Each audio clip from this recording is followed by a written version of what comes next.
Hey guys, what's going on? It's Uncle Tone. How you guys doing? And welcome to a requested bike video. How you guys doing?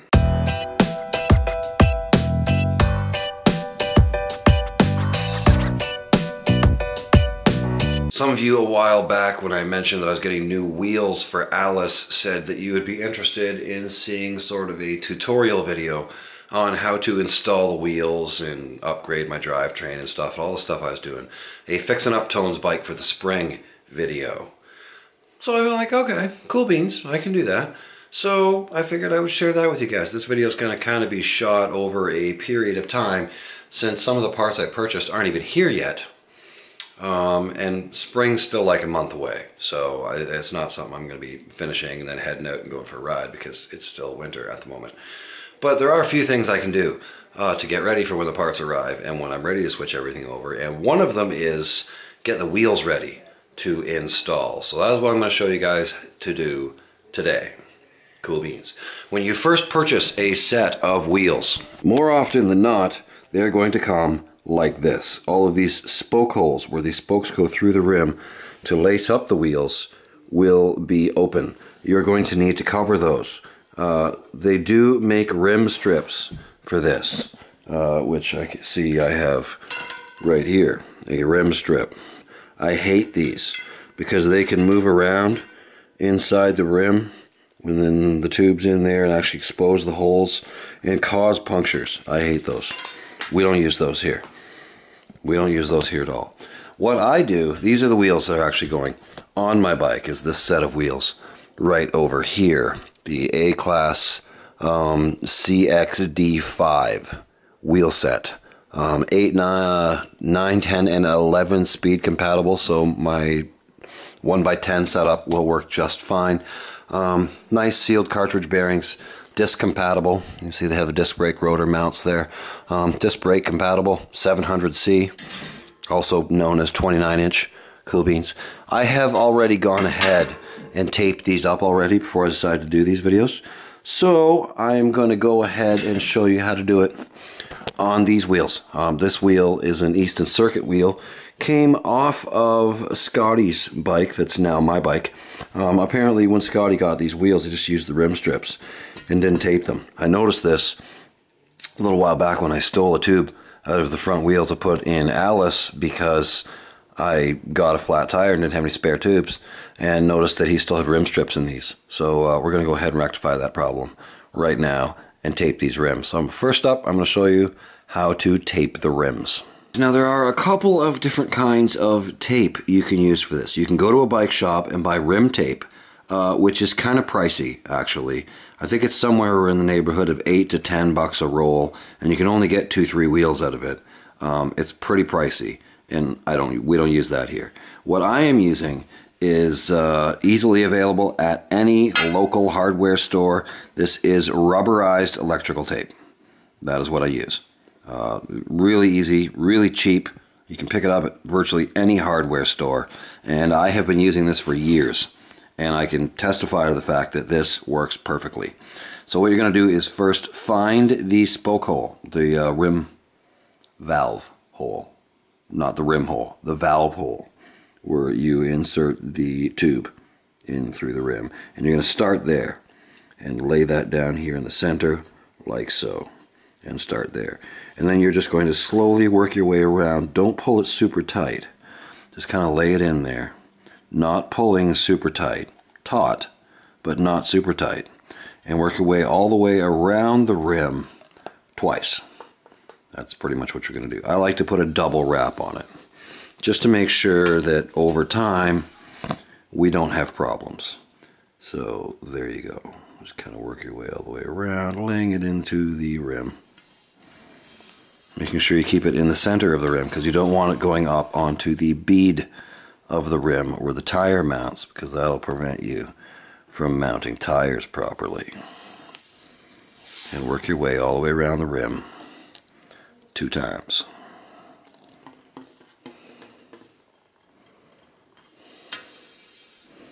Like so. Super simple, really. And this is going to not move around inside the rim. and cause you any problems like a rim strip will. That's all the way around once. Go all the way around again. Alright, so after you've been all the way around twice, you're going to overlap where you first started, starting a third layer, and then stop. You want to make sure you got 3 layers over the valve hole. And then you can go ahead and stop. Rip your tape and just lay it down in there, like so. Cool beans. Just like so. And you have successfully taped your rim. Now you need to make a hole in the tape so that you can put the valve through it. So install your tire and tube. So I'm going to go ahead and I just usually use a hex wrench and run it along the tape like so. You can see where the hole is. You see where the camera's picking up that hole right there. See? Right there. And then just go ahead and poke it. Like so.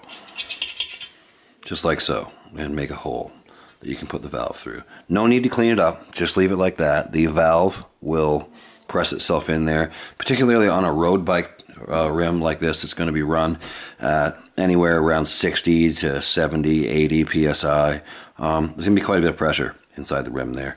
It's not going to cause any kind of a problem like that. That'll smooth itself out after you stick a valve hole in it and then inflate the rim. So there you go. That's one done. Go ahead, do the other one. Next thing you're going to do is go ahead and take some talcum powder.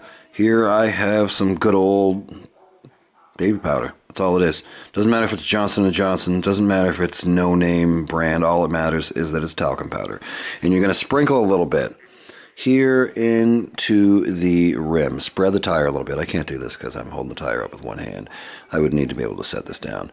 But spread the tire out a little bit. Put a little talc in there and just work its way in all the way around the inside of the tire and sprinkle some into your hand here and just run the tube through your hand like so and cover it with talc. Basically what this is going to do is the talc is going to act as kind of a lubricant, which sounds ridiculous. But that's basically what it does. It acts as sort of a lubricant inside the tire. It prevents the tube from sticking to the inside of the tire and is going to allow you to, what it's going to do is help prevent pinch flats and punctures and stuff like that. It lets the tube move around inside the tire a little bit and prevent pinch flats and punctures. So it's a little tip for you right there. A lot of people don't do that, but I learned that years ago working at a bike shop, and I do it to every single tire on every single one of my bikes all the time. So there you go. Cool beans. After you do that, you can go ahead and mount them to the rim. You are ready to go ahead and mount your tires and tubes to your snazzy-dazzy new wheels. Cool beans. My tires of choice are currently Continental Mountain King tires. These are a cyclocross tire. 700C by, I think they're 38 or 40, something like that. Continental Mountain Kings. They're 700C cyclocross tire. They roll nice and fast on the road, and off-road you still get a decent amount of grip. Now, when I'm mounting tires, I like to line up the logo of the tire with the valve hole, just because if you happen to be looking for the valve, it's easier to find if you just look for the logo on the tire. So, cool beans. This is going to be really difficult to film, by the way, because these tires like to curl up a lot when I'm trying to mount them. They're awesome once I get them on the bike, but they do like to curl up when I'm trying to mount them. So I may have to do most of this off camera. If you do this correctly, you won't need any tools to mount your tires up. Just go ahead, flip it over, work it up over the top bead, and there we go, it's mounted. So flip it back around where the valve hole was. Where's the valve hole? It's down here, not up there. Cool beans. Try and keep track of it. All right. The second most important thing to remember about tires is most of the tires on the market now are directional. They are meant to rotate in a specific direction. So this is going to be rotating direction is going to be that way.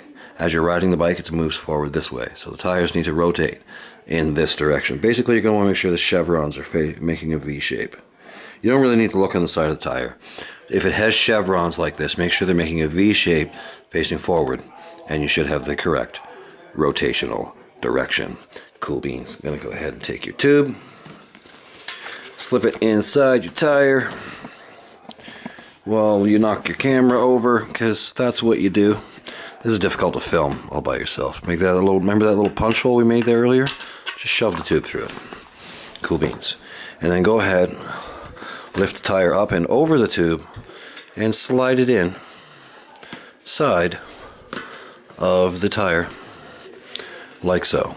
And then go ahead, press it back in a little bit and slip the bead of the tire onto the rim, and then using your fingers work the tire all the way around to mount the tire to the rim while tucking the tube inside as you go. If you do this the right way, you don't even need tools. Just like so. Cool beans. And you're going to go ahead, attach your handy dandy hand pump and pump it up.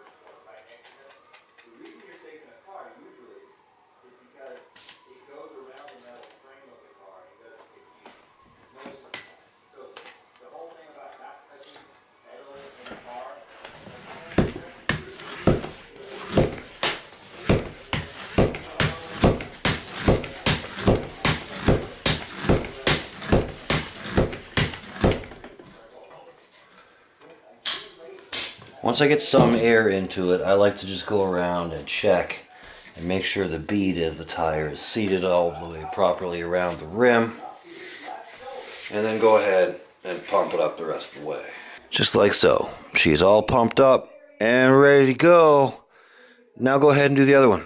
If you are using rim brakes, you are now officially done, and you can go ahead and take your new wheel and mount it on your bike. You are good to go. If, like me, you are using disc brakes, you're going to need to remove your disc brake rotor from your old wheel and install it on your new one. That's going to be your third and final step.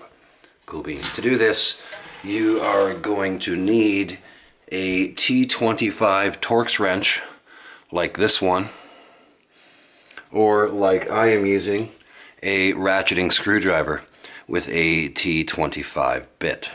So Torx, these are Torx screws. So you're going to need a T25 bit to remove them. So to remove them, simply press it into, in the interest of saving time, I've already removed 4 of them.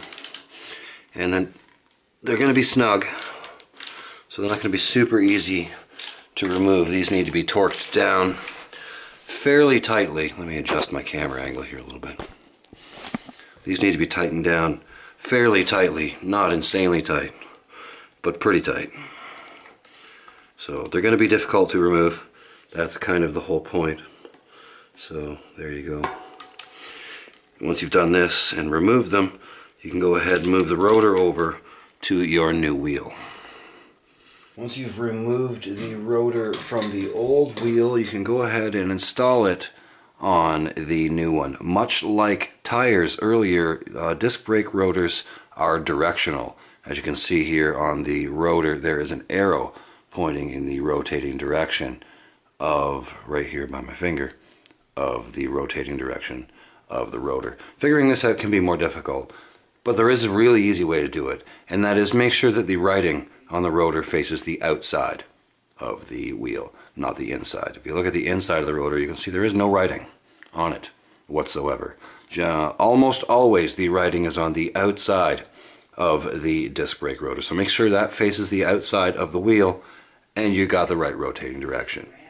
Cool beans. So go ahead, we'll slide it on here.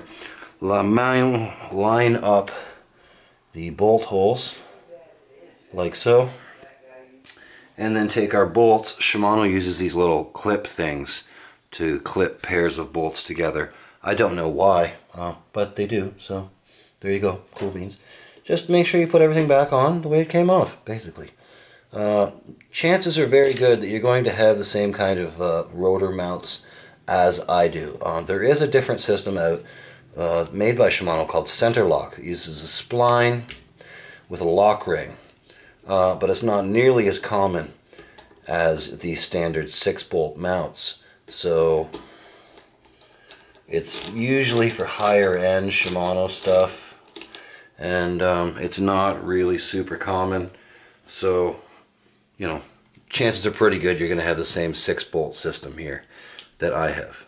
So just take your bolts, put them back in, Make sure they're just snug. They don't need to be super tight right away, because you want to make sure that the rotor is centered on the mounts.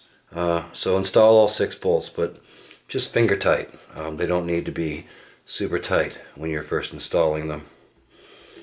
And then make sure that the rotor is centered on that mount. And then go ahead and torque them back down. Like I mentioned earlier, these need to be really tight. Not insanely tight, like you're never removing it again tight, but pretty tight. So make sure you can get they're as tight as you can get them comfortably without, making sure that you're not going to round off the heads of the bolts or something like that. Put a bit of pressure on it, press down like so. There you go. You're pretty good. They need, like I said, they need to be snug, but not insanely stupid tight. Cool beans. Once you get all 6 of those done, you're ready to put it back on the bike. Here we have my bike, and you're going to want to see your disc brake caliper in here. As you're lining up the wheel, go ahead and make sure you're slipping the disc brake rotor in between the pads in the caliper as you slide it up and onto the bike. Cool beans, just like so. Go ahead, take a quick release and tighten it down, making sure it's snug but not insanely tight. I like to make sure that it starts to snug up at about the halfway point here, and then go ahead and tighten it right down.